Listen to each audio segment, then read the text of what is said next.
Paz do Senhor, queridos. Seja muito bem-vindo para mais um papo de Escola Bíblica Dominical. E como eu tenho falado inúmeras das vezes, o Senhor tem sido bondoso, generoso conosco aqui. Estamos aqui hoje mais uma vez para darmos início a mais uma videoaula, Hoje tratando da lição de número 8.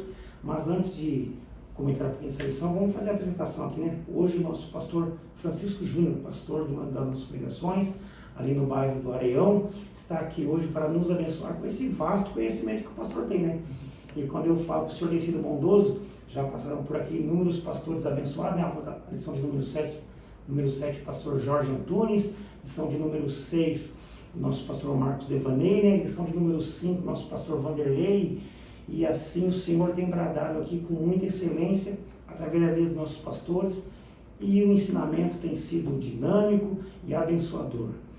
Pastor Júnior, fica à vontade para fazer a sua apresentação. Muito bem, uma alegria nesse dia poder estar aqui e abraçar e saudar você que nos acessa pelas redes e as mídias sociais.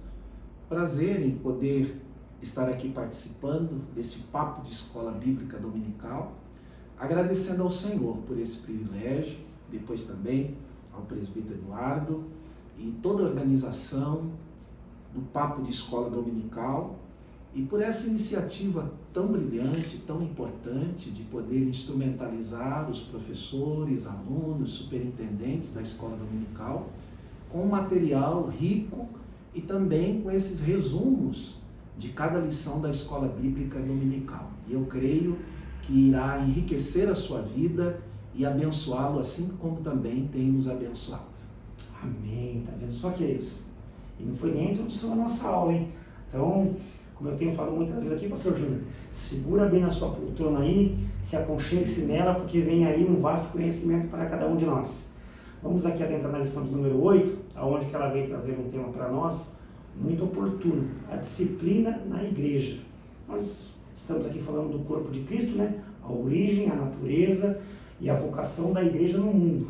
Hoje a lição de número 8, a qual traz para nós o texto áureo que vai nos dizer assim: e vos já esqueceste da exortação que tenho argumentado convosco, como filhos. Filho meu, não desprezes a correção do Senhor, e não desmaieis quando por ele fores repreendido.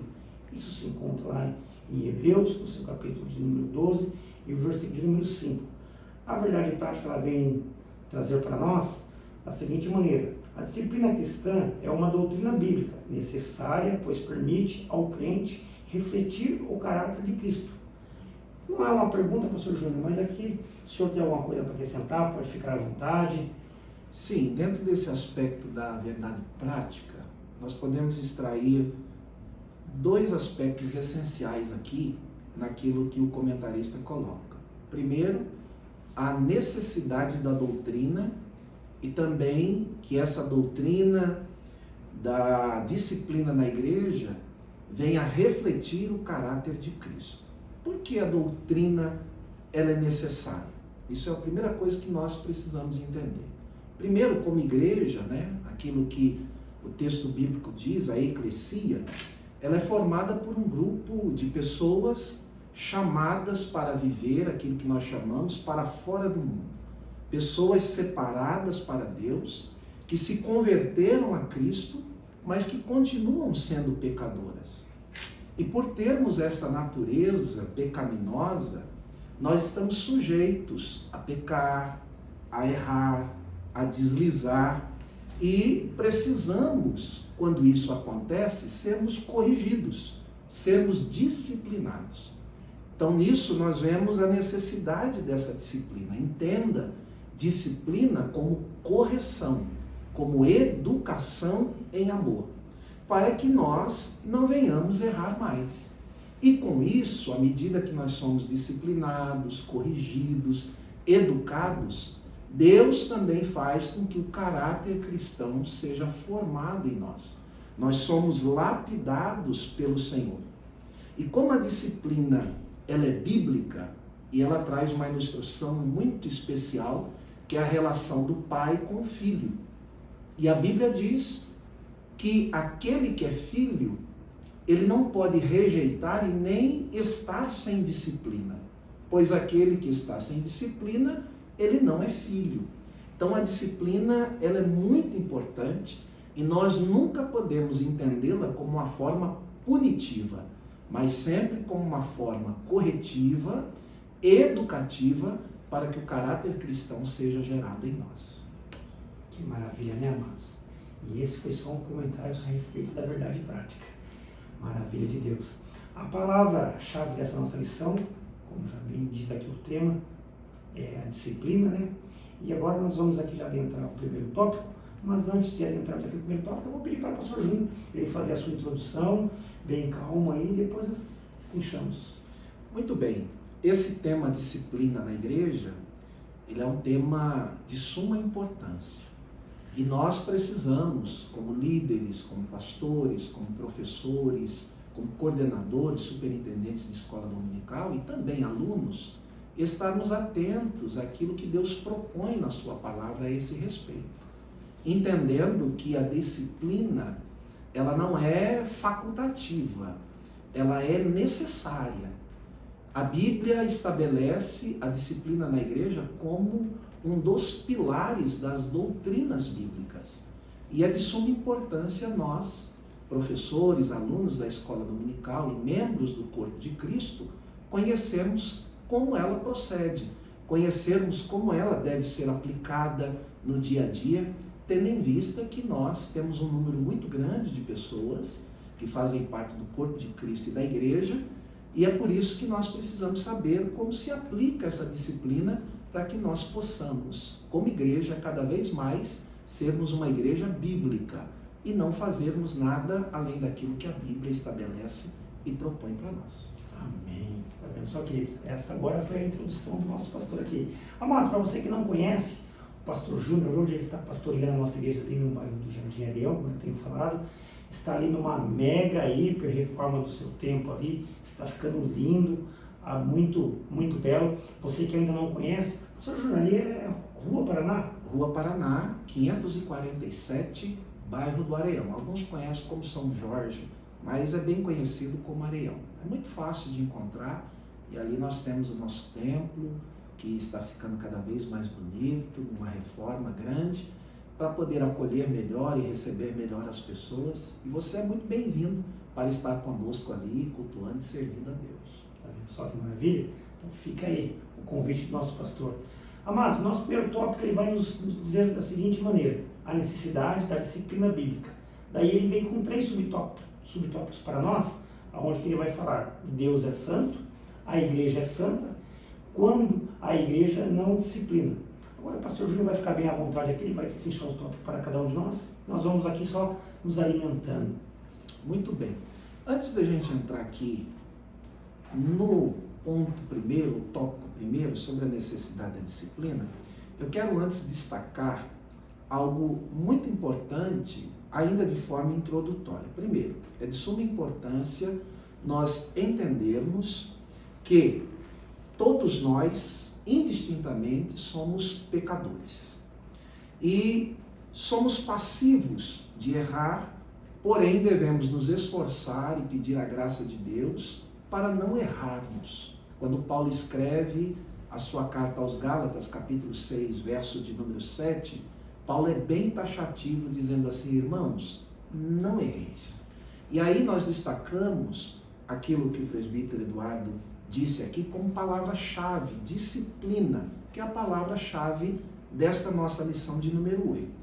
E aí nós precisamos conceituar e definir o que é disciplina. Disciplina é a correção exercida para educar com amor e ajudar as pessoas que pecaram ou erraram. Ela é formativa, porque à medida que a disciplina é aplicada, ela corrige e forma o caráter cristão na vida daquela pessoa que errou. Tanto é importante que o apóstolo João, no capítulo de número 2, versículo 1 da sua primeira epístola, ele diz: meus filhinhos, estas coisas eu vos escrevi para que não pequeis. Mas, se pecardes, tendes um advogado perante o Pai, Jesus Cristo justo, e ele é propiciação, ou seja, substituição, pagamento pelos vossos pecados, e não somente pelos vossos, mas por de toda a humanidade. E ao entender isso, nós precisamos saber que a disciplina só ocorre quando há o erro, quando há o pecado. E a recomendação bíblica, depois de nós nos convertermos ao Senhor, é nós não errarmos, nos esforçarmos e pedirmos graças a Deus para que a gente não venha errar, não venha pecar.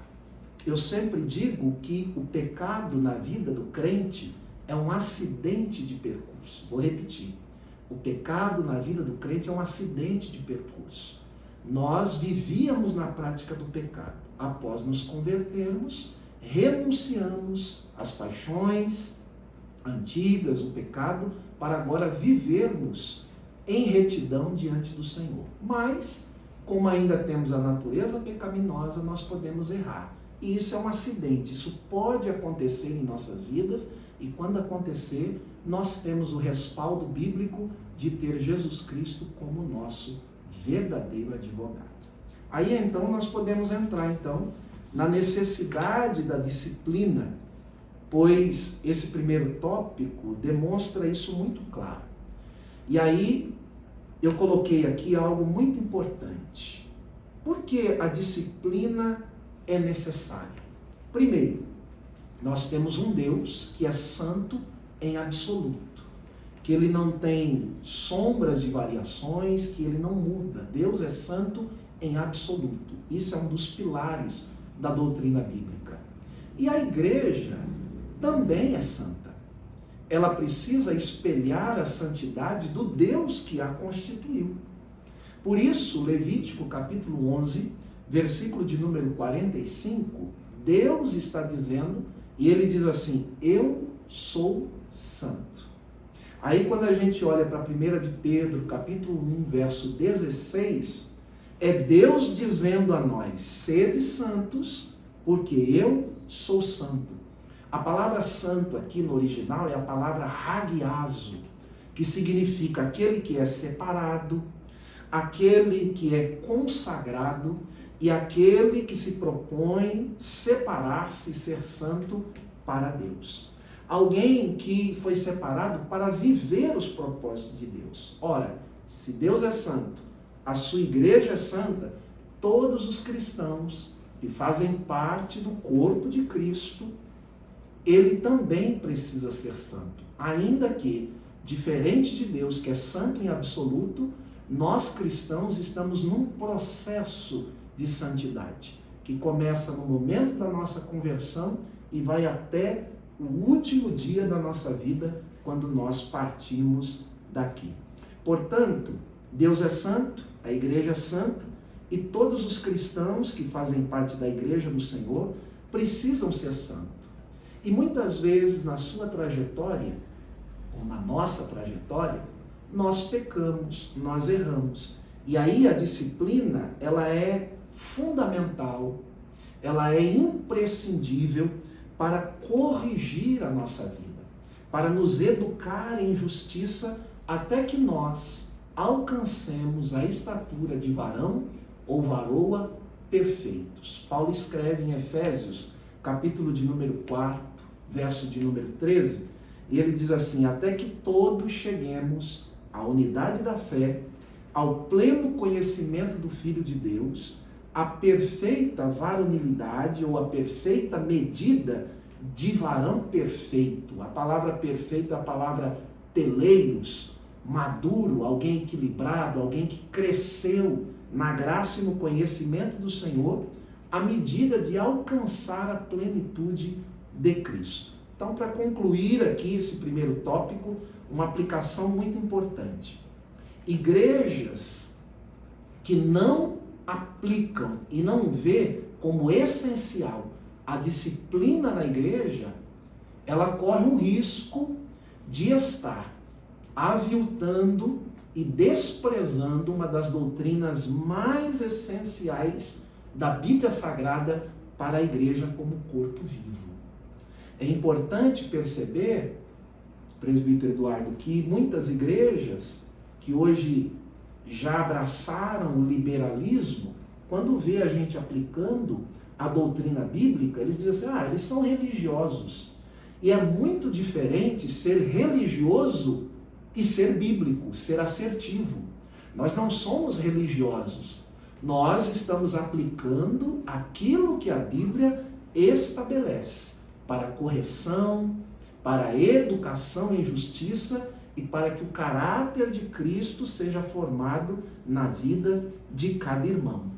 E se a disciplina é uma doutrina essencial, ela deve ser aplicada, porque ela é inegociada. Doutrina não se discute, não se questiona. Doutrina obedece, doutrina pratica-se.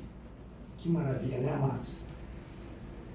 Então, nós ficamos com essa breve comentário aqui desse tópico número 1, onde nós aprendemos, né, que doutrina é obediência. Maravilha, vamos dar continuidade aqui, já partindo agora para o segundo tópico, onde que ele vem com um tema, né, o propósito da disciplina bíblica. Aí, de uma forma subsequente, né, ele vem com 3 subtópicos também. O primeiro é manter a honra de Cristo, frear o comportamento pecaminoso, não tolerar a prática do pecado. Pastor Júnior, pode ficar bem à vontade. Muito bem. O comentarista, com muita assertividade, ele subdivide aqui em 3 tópicos principais, dizendo o propósito dessa disciplina bíblica. Qual é o propósito dessa disciplina? Primeiro, a disciplina deve manter a honra de Cristo. Quando o pecado não é tratado na vida do crente, Cristo passa a ser desonrado. Mas quando o pecado é tratado, significa que há temor e que o nome do Senhor é honrado. E Cristo deve ser honrado na vida da igreja e na vida dos cristãos em todo o tempo. A falta de disciplina, quando o crente peca, quando o crente erra, quando ele falha no desenvolvimento da sua vida cristã, isso acaba, de alguma forma, comprometendo o verdadeiro testemunho cristão, que é algo muito precioso e muito importante. Mais do que as nossas palavras, o nosso testemunho, ele precisa falar mais alto. Dr. Billy Graham, que já dorme no Senhor, cunhou uma das frases que eu guardo no meu coração, muito importante. Ele diz que palavras comovem muita gente, mas testemunho de vida arrasta multidões. Para muitas pessoas, nós não iremos pregar com as nossas palavras, mas elas estão observando a nossa vida no dia a dia. Paulo já disse que nós somos uma carta aberta, lida e relida pelo mundo. Então, em primeiro lugar, o comentarista trata aqui da disciplina que deve manter e honrar o nome do nosso Senhor. E Paulo, ele manifesta esta postura na igreja de Corinto, quando na verdade havia alguém faltoso que estava vivendo em pecado, e Paulo fica admirado e depois censura, trazendo até uma sentença um tanto abrupta, dura, pelo fato de não haver ninguém na igreja que corrigisse e nem se incomodasse com aquela situação, dizendo que era necessário que a disciplina ocorresse para que o nome do Senhor Jesus Cristo fosse honrado. Em segundo lugar, a disciplina também freia o comportamento pecaminoso, pois quando não há limites, quando nós que somos membros do corpo de Cristo, não sofremos a correção, a educação e a disciplina bíblica, o que acontece? Isso faz com que nós nos sintamos livres para continuar errando e pecando, porque não há limites, não há nenhuma forma de correção, mas quando há disciplina, isso gera temor, isso gera compromisso, responsabilidade. E olha o que Paulo diz em 1 Coríntios 5 e 6, quando ele expressa claramente dizendo algo que nós precisamos guardar cada dia. Paulo diz assim: não sabeis que um pouco de fermento faz levedar toda a massa? O que Paulo está dizendo? Quando alguém que é faltoso não recebe a correção e a disciplina, corre-se o risco de contaminar todo o corpo, toda a igreja. Então a disciplina, ela não é punitiva, ela é corretiva, educativa, para que o corpo de Cristo permaneça saudável, para que a igreja permaneça saudável. E a terceira coisa que o comentarista coloca aqui é que a disciplina demonstra que nós não toleramos e nem compactuamos com a prática do pecado. O pecado já não deve mais fazer parte da nossa vida cotidiana. Paulo diz em Romanos 6:14 que o pecado não terá mais domínio sobre nós. Pois o pecado, ele enfraquece a igreja, ele macula o corpo de Cristo e destrói e também nos faz estar separados da comunhão com Deus, com Cristo e com o Espírito Santo. A igreja que não pratica a disciplina, ela é fracassada na sua doutrina. Ela não obedece os parâmetros e os princípios da palavra de Deus. A doutrina, repito, não é algo que a gente se discute e questiona, mas a doutrina é algo que a gente cumpre e obedece. E veja que muitas vezes nós, como pastores, no dia a dia, parece que não, mas ao disciplinar alguém, dói mais em nós do que muitas vezes na pessoa. Porque nós não queremos disciplinar ninguém. Mas quando há essa necessidade, quando houve o pecado, quando houve o erro, nós precisamos corrigir com assertividade, porque a disciplina ela é restauradora e ela é curadora para a vida daquele que a recebe. Que maravilha, né, amados? A disciplina cumpre o papel importante de restaurar o ferido, conforme a instrução a qual o apóstolo Paulo ele traz na igreja de Corinto. E como o nosso pastor aqui já bem disse, né? A partir do momento que a pessoa do pastorado tem que disciplinar a sua ovelha, ou seja, o seu filho na fé, sim, sim, dói demais. Que qual o pai ao qual ele vai corrigir o seu filho, primeiro aquela dor não vem sobre a sua vida, né? Para depois alcançar o seu filho. E assim eu entendo também, ver os nossos pastores em todo o campo. Pastor, vamos caminhar aqui para o tópico número 3, que maravilha, né? Bastante conhecimento aqui. As formas de disciplina bíblica. Terceiro tópico, daí ele traz para nós a disciplina como modo de correção, a disciplina como forma de restauração e a disciplina como modo de exclusão. Fiquem bem atentos aí que esse terceiro tópico é de suma importância para nós nessa atualidade que nós vivenciamos hoje. Verdade. Novamente o comentarista, ele subdivide aqui e traz de forma assertiva essas três formas de disciplina, e é bem importante a gente ressaltar, de disciplina bíblica. Não é disciplina humana, não é correção humana, mas uma disciplina bíblica. E a disciplina, então, ela pode ser, a princípio, corretiva, pois a palavra já diz tudo, que é para corrigir uma forma de erro. A correção contribui para o crescimento, para a formação do caráter cristão e para a restauração do indivíduo que peca. Porque a Bíblia diz em Hebreus 12:7, porque que filho que há a quem o pai não corrija? Como a gente estava comentando aqui, quando um pai vai corrigir um filho, uma filha, dói mais nele do que no próprio filho. Por quê? Porque quem ama não quer de nenhuma forma exercer uma correção. Mas quando a falha, o pecado existe, esse amor também faz com que o pai e a mãe corrijam. E Deus é da mesma forma. Deus corrige porque Ele ama. Quando o crente comete um pecado, uma falta, e não é corrigido, ele tem a tendência de fazer com que aquela falha, aquele pecado se torne um comportamento. Isso é muito perigoso, porque as pessoas se sentem empoderadas para continuar pecando e transgredindo sem acreditar no poder curador da disciplina.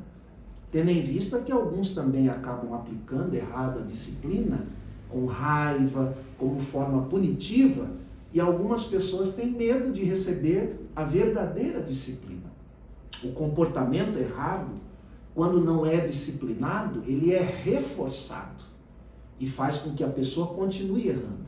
Se alguém não é corrigido quando erra, então, segundo a Bíblia, ele não pode ser tratado como filho. Até a Bíblia usa uma expressão muito antiga, em Hebreus 12:8, que fala que é considerado como bastardo. Bastardo era antigamente aquele filho fora do casamento que não era reconhecido. Hoje, pela legislação, como advogado, filho é filho. Mas essa expressão é uma expressão antiga que falava, era aquela pessoa que não é reconhecida como filho. E é assim que a Bíblia o trata. Em segundo lugar, a disciplina, como uma outra forma, ela é restauradora. A palavra grega aqui, a palavra catártizo, de catarse, essa expressão é encaminhar o tal faltoso para uma correção, para uma restauração.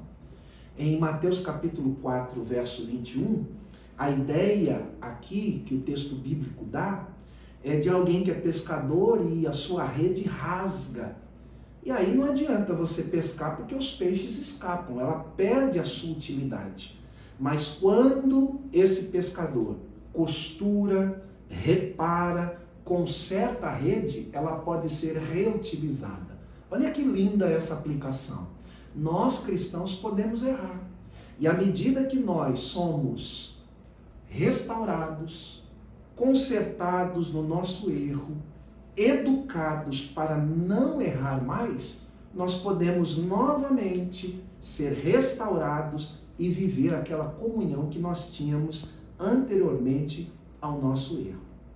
Ela pode ser, esta restauração, uma forma sempre de amor ao aplicar esta correção, essa disciplina, para sempre novamente trazer para perto aquele que faltou e aquele que errou de alguma forma, para que ele possa novamente se sentir parte desta família e desse corpo de Cristo. E terceiro e último, a disciplina como exclusão. Essa é a parte mais delicada da nossa lição de número 8. Por quê? Porque muita gente entende errado a questão disciplinar e esta é uma frase que nós sempre usamos, principalmente os crentes mais antigos vão se lembrar disso, e fulano de tal foi excluído. A palavra exclusão ela é muito forte. Por quê?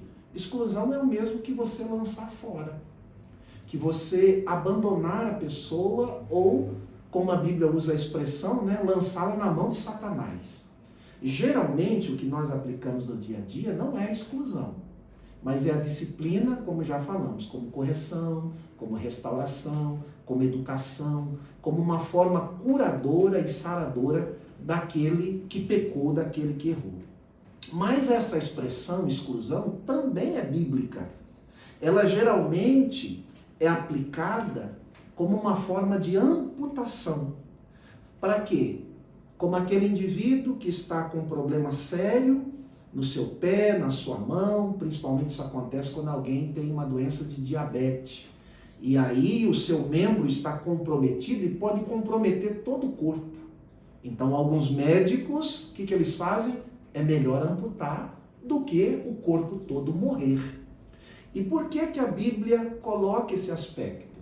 Tem muitos exemplos práticos. Quando alguém quer continuar, depois de conhecer a verdade, vivendo na prática do pecado, quando alguém escandaliza a igreja e não se arrepende, quando alguém participa de rebelião e não quer corrigir-se, quando alguém tem a prática de atos libidinosos ou práticas sexuais que é contrária à palavra de Deus, práticas ilícitas e também as questões relacionadas à heresia, que pode comprometer todo o corpo de Cristo. Então, neste caso, a Bíblia recomenda que essas pessoas sejam apartadas e excluídas para que elas não contaminem o corpo de Cristo. Então ela deve ser aplicada quando esses problemas assim surgem, e isso também é uma forma de disciplina na igreja. Que maravilha, amados. Esse é o nosso pastor Júnior, pastor ali da nossa congregação do Areião ali, e explanou aqui com muita excelência para nós, né? Tenho certeza que essa explanação do nosso pastor aqui, ela vai ser de muito útil para você, nosso querido professor de EBD, coordenador aí das congregações locais, aqui mesmo aqui do Templo Sede, para usar esse material como subsídio para você ministrar a sua aula aí. Mas antes de nós encerrarmos aqui, pastor Júnior, dá para a gente fazer uma conclusão geral ainda? Sim, dá. Fique à vontade. Então, para a gente poder fechar esse resumo, até porque não daria para a gente exaurir todo o conteúdo da lição, isso aqui é um subsídio para que você, professor, aluno, superintendente, possa utilizar na aula, na lição de número 8. Então, resumidamente, a prática da disciplina, embora pareça para algumas pessoas amarga, indigesta para alguns crentes, ela deve ser entendida não como punição, mas como uma forma de educação, de correção em justiça e de educação para que esse cristão seja melhor, para que ele seja santo como o seu Deus é santo. Não é nenhuma forma de humilhar, de punir e nem expor as pessoas. Não podemos fazer isso. Devemos sempre aplicar a disciplina, guarde isso, como um ato de amor. A disciplina aplicada como um ato de amor, nós ganhamos.